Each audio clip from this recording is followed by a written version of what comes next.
Bonsoir à tous et bienvenue dans ce point de l'actualité. Le Premier ministre Patrick Kachis a inauguré ce mercredi la deuxième usine de ciment de la Société des cimenteries de Côte d'Ivoire à la zone industrielle de PK24. C'est la première du genre à capitaux 100% ivoiriens. Un investissement de 50 milliards de francs CFA qui permet la création de 1500 emplois au total.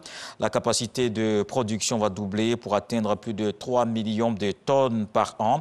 Le chef du gouvernement se réjouit de l'engagement de ce groupe ivoirien qui accompagne la Côte d'Ivoire dans le développement du pays. Je vous propose d'écouter successivement l'opérateur et le Premier ministre Patrick Kachis. Le président Alassane Ouattara est une formidable aubaine. Tant son programme de construction d'infrastructures s'avère être une formidable locomotive pour l'ensemble du secteur des travaux publics et du bâtiment. Le temps est venu pour les Ivoiriens, pour les investisseurs ivoiriens, d'ajouter une corde à leur arc. Nous avons pensé que la part décisive que peut prendre l'industrie dans le développement du pays est telle que les investisseurs ivoiriens ne peuvent pas manquer à cet appel. Oui, plus que jamais, le président de la République encourage et le gouvernement accompagnera dans le cadre du programme des champions nationaux tous les Ivoiriens qui emprunteront ce chemin.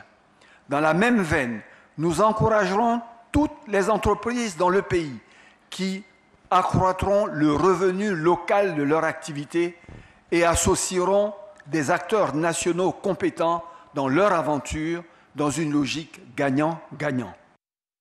La vaccination contre la Covid-19 en Côte d'Ivoire rencontre l'adhésion et la mobilisation des populations. Dans cet élan, les autorités sanitaires se fixent un nouvel objectif pour cette année 2022.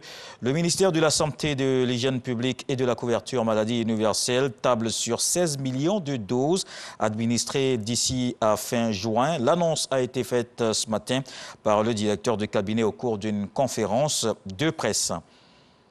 Dans l'ouest du pays, ce drame, un incendie s'est déclaré tôt ce matin dans plusieurs commerces situés en bordure de l'artère principale de la ville de Mans. D'importants dégâts matériels sont à déplorer avec des pertes en vie humaine.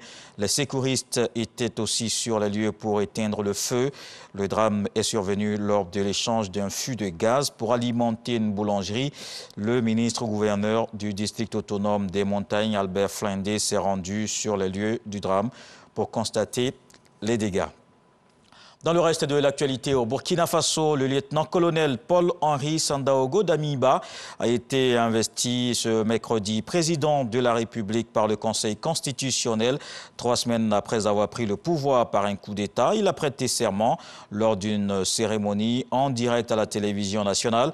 Lors de son investiture, au-delà de la lutte contre l'insécurité qui reste la priorité, le lieutenant-colonel a souligné que la dépolitisation de l'administration publique, la lutte contre la corruption et notamment les dossiers de crimes économiques trop longtemps restés dans les tiroirs doivent être réexaminés. Et les militaires français vont se retirer du Mali. La décision est sur la table à l'occasion du sommet entre l'Union européenne et l'Union africaine. Paris va présenter les contours de son futur dispositif militaire au Sahel. Après 8 années de présence, la force Barkhane s'apprête donc à quitter ses dernières emprises maliennes, en particulier la très importante base de Gao. Ce départ est un défi logistique qui nécessitera une haute protection de 6 à 12 mois qui sont nécessaires pour le retrait du matériel. Les ponts aériens vont se multiplier entre Gao, la base aérienne avancée de Niamey et la France. Et puis c'est la poursuite du retrait des troupes russes et la fin progressive de manœuvres militaires à la frontière ukrainienne. Cette nuit, la télévision russe a montré des images nocturnes d'un interminable train transportant des blindés, mais l'OTAN n'est pas rassurée. L'organisation affirme que la Russie peut encore envahir l'Ukraine sans préavis.